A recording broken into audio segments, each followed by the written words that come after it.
is out with her babies. 7 puffballs. I'm very curious to see how they all do. We have some really cold weather coming up. Thankfully, they'll be several days old already, so I think they will be okay. I'm working on insulating the area where she sleeps with them, their little nest. I'm gonna put some cardboard all around, but I have to do it very slowly. Everything with her has to be done slowly, because otherwise she will probably go nest somewhere else. So I've added a whole bunch of hay to the nest ever since the babies hatched, and now I gotta give it a couple days and before I can add something else to it. So I'll add cardboard on all sides. I don't know if she'll do a cardboard box with like a top. She might not go into that, but I might give that a try.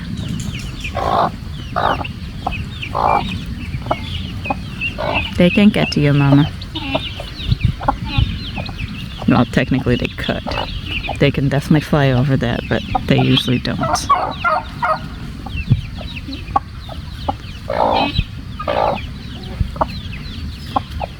Hi, Poofy Boy Turkey.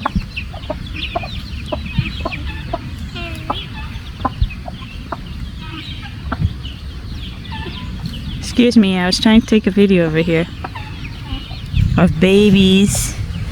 You're not babies.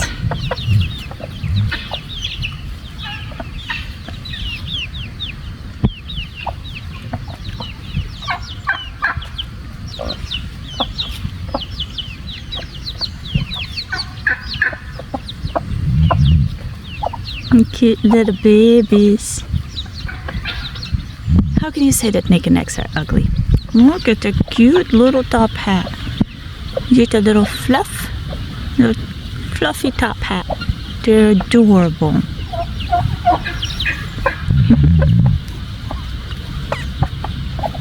Oh, too cute. Everybody's coming over and checking them out.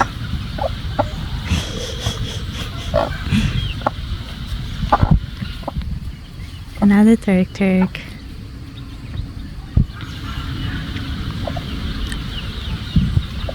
I could just sit here and watch her all day.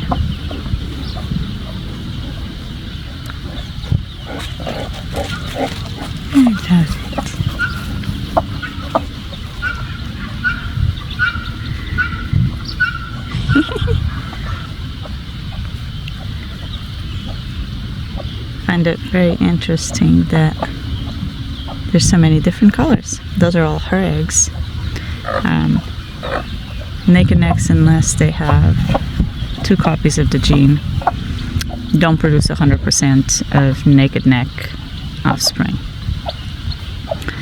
So she has 3 naked necks and 4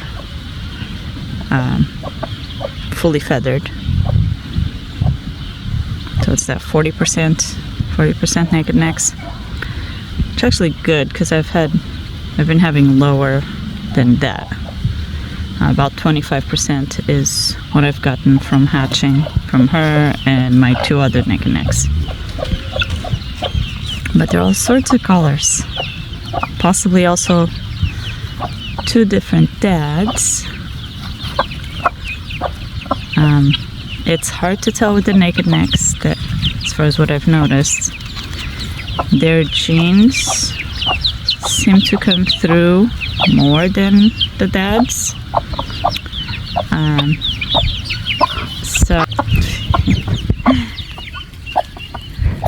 So it's some of my other chicks that I have running around. I think both of them are hers, actually, genetically.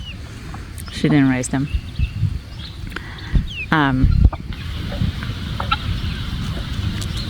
They're both fully feathered, but I'm not sure who the dad is.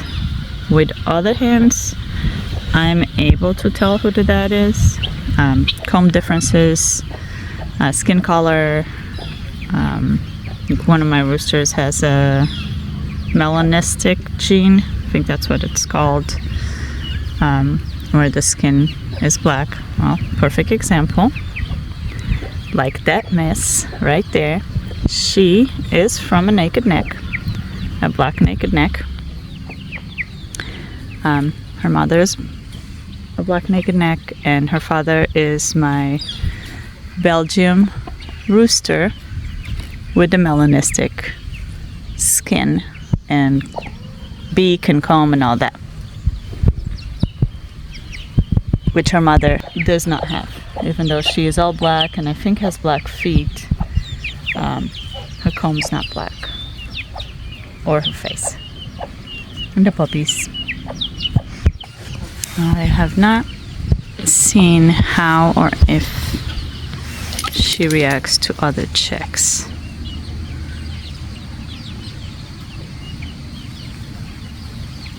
She sees it. Oh, yep. Not welcoming. Little chick's not giving up though.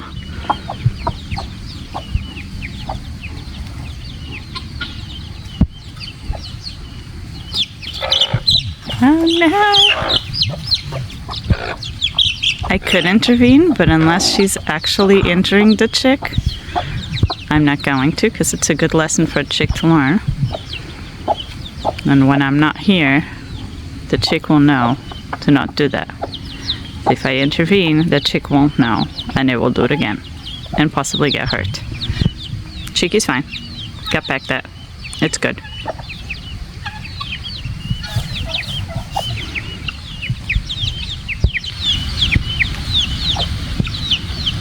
Let me see those little top hats.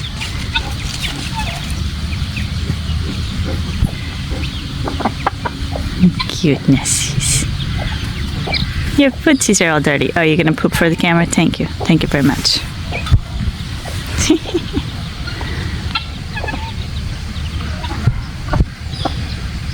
You gonna go back in? She was out and about yesterday. I was actually surprised. I figured she would stay in this little enclosed area for their first day out, but it's sunset. She doesn't do things like the others.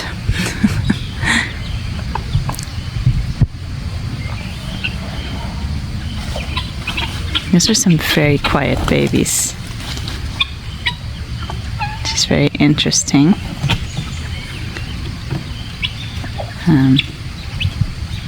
Evolutionarily, it makes sense. But that has not been the case with my other hens. You can hear them, especially when they're this young.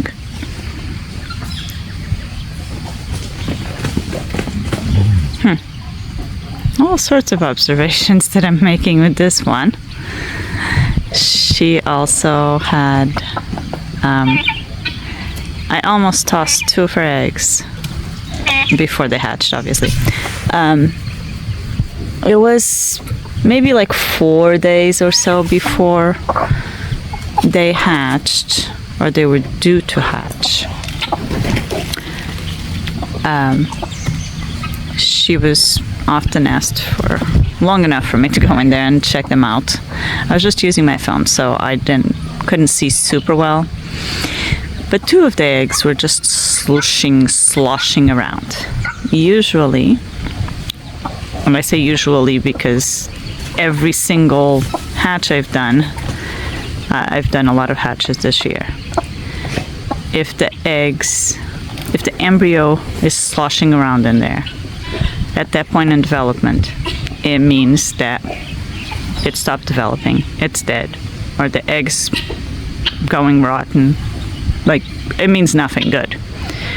I actually set one of the eggs aside as I was candling some of the others.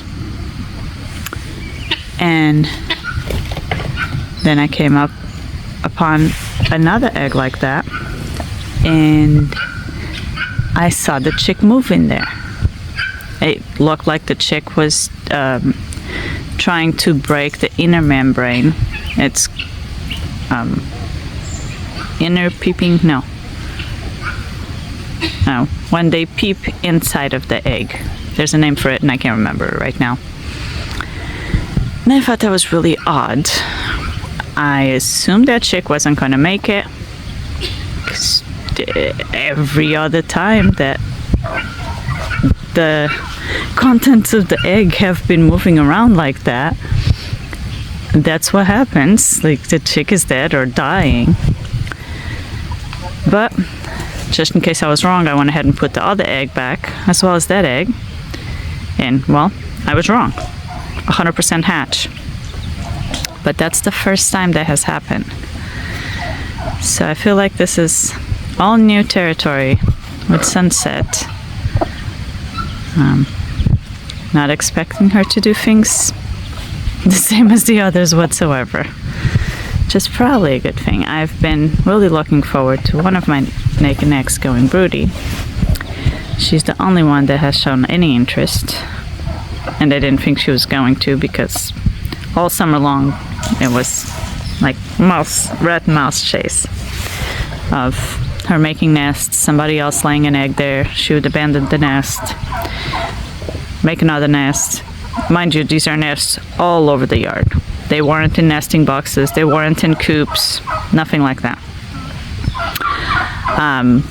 Some of them, the animals, ate the eggs before she was sitting on them or anything like that. Some of them, I touched them. She abandoned them. She then she started sitting, I think, 2 or 3 times, where she was actually sitting on the nest.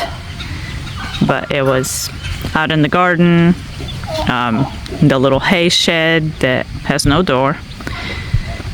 And as much of a tough cookie as she is, I didn't want to risk her life. I moved her, she abandoned the eggs.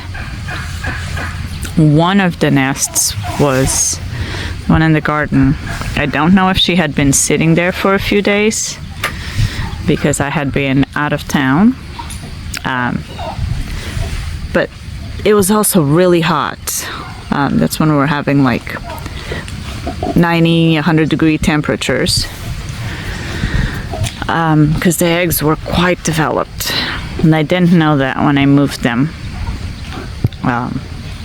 I moved her and the eggs into a nesting box, and she immediately abandoned the eggs. And I left them there to see if she would go back for a day or two. I had no idea that the eggs were developed, like at least a week developed, maybe more. By the time I discovered that, I put them in the incubator, but I figured it was too late. They had been too long since anyone had been sitting on them. And with them being inside the coop, it wasn't as hot as if they were like under a chair amongst vegetation outside. So I felt really bad for that. There was a lot of eggs too. I think most of her nests had like 14 eggs. I think a couple of them had more. That one had around 14 eggs. That's just, you live and you learn. But because of all that, I didn't think she'd go broody and fall. I was wrong.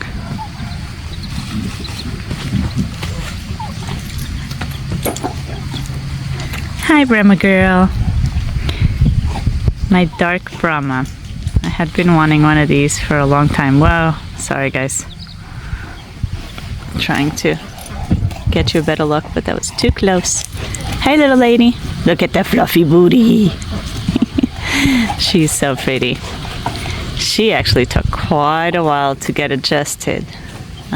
She did not come from free ranging. And I'm guessing she was like top of her flock. It was smallish flock, I think maybe 15 birds or so. And they were all about her age. So, with her just being bigger, she definitely had a bit of a culture shock when she got here. And, well, she was no longer the biggest and the baddest. So I had to actually pull her in the morning and at night for, I think, almost a week. I would separate her in a run so she could eat, because she was not eating enough. Her buddy, that rooster, he came with her. He did fine. He adjusted just fine, eating and all that. But she had a bit of a rough time. I actually wasn't sure if she was gonna work out. But she's good now. She's out and about eating with everybody else. Alright, I hope you guys enjoyed the cuteness. Have a good one.